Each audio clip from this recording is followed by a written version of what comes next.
संभ्रम करून बापूंच्या विरोधात माती भडकवायचं काम करतात, तरी सभासदांना शेतकऱ्यांना कळकळीची विनंती आहे, तुम्ही यशवंतचा आणि गोडगंगाचा कळीचा मुद्दा करू नका.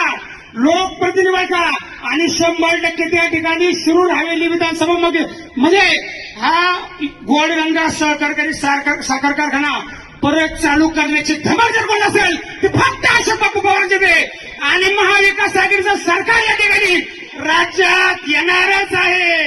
राज्यात शरदचंद्रजी पवार साहेबांच्या नेतृत्वाखाली आदरणीय उद्धव बाळासाहेब ठाकरेंच्या नेतृत्वाखाली महाविकास आघाडीचं सरकार येणारच आणि गोडगंगा सुरू होणारच.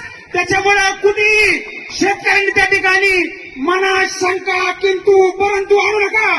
बापूंच्या मागे ठाम उभा राहा.